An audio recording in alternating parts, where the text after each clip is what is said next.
கோவில் வந்து மீனாட்சி சுந்தரேஸ்வரர் கோயில். இப்போ பார்த்தீங்கன்னா இடிபாடுகளாக கிடக்கு, எல்லாம் இடிஞ்சு கிடக்குது. இது வந்து ரொம்ப ஒரு பழமையான கோயில் மட்டும் இல்லை, இந்த சுற்றுப்பட்ட கிராமங்கள் எல்லோரும் சேர்ந்து கொண்டாடக்கூடிய ஒரு கோவில் தான் இந்த கோவில். இந்த நம்ம கள்ளழகர் அங்கே ஆற்றுல இறங்கும்போது இங்கேருந்து பெரிய அளவில் மக்கள்லாம் கூடி முளைப்பாரி போட்டு போய் சொல்லக்கூடிய சிறப்பான கோயில்.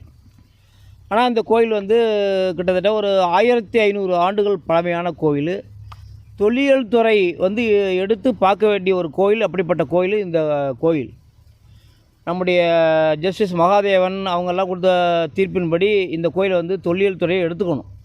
ஆனால் இந்த தொல்லியல் துறை எடுத்துக்காமல் தடுக்கிறது யாருன்னா நம்முடைய இந்து சபை அறநிலையத்துறை, நம்ம தமிழ்நாட்டுடைய இந்து சபை அறநிலையத்தை தடுக்கிறாங்க.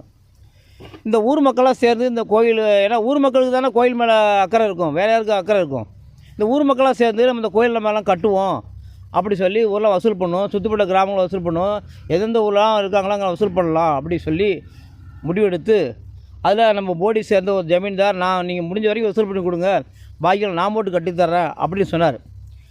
அவங்க வேலையை ஸ்டார்ட் பண்ணுற சமயத்தில் இந்த அறநிலையத்துறை வந்து இது எங்களுக்கு சொந்தமானது, அறநிலையத்துறை சொந்தமானது, அதில் நீங்களும் கட்டக்கூடாது, ஆனால் நாங்களாக தான் கட்டுவோம் அப்படி சொல்லி 2019 நாங்கள் உடனே கட்டணும் உறுதி கொடுத்தாங்க.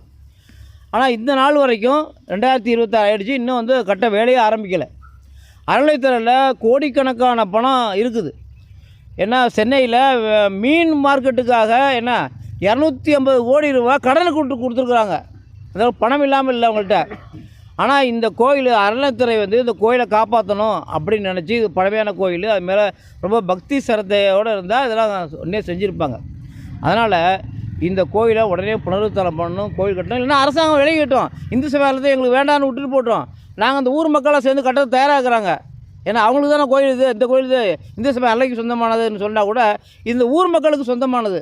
உணர்வுபூர்வமாக கலாச்சார ரீதியாக இந்த உணர்வோட கலந்தது இந்த கோவில். அதனால் இதை வந்து அரசாங்கம் அவங்க கட்டி கொடுக்க வேண்டாம், அவங்க பாட்டுக்கு போட்டோம், இந்த ஊர் மக்களாக சேர்ந்து கட்ட தயாராகிறாங்க. அப்படி இல்லைன்னு சொன்னால் நான் தான் கட்டுவேன், நீ கட்டக்கூடாதுன்னு தடுத்தாங்க, உடனே கட்டி கொடுக்கணும். இல்லைன்னாக்கா இந்து முன்னணி ஒரு மாபெரும் ஆர்ப்பாட்டத்தை நல்லா முதல்ல மாவட்டம் நடத்துவோம், இல்லை மாநிலம் முழுக்க நடத்தி ஒரு பெரிய ஒரு கவன ஈர்ப்பு கொண்டு வந்து இந்த இந்து சமய நிலையத்தோடைய அலங்கோலமான ஒரு சீர்கேடான நிர்வாக கோளாறுடைய உலகத்துக்கு வெளிச்சம் போட்டு காட்டுவோம்.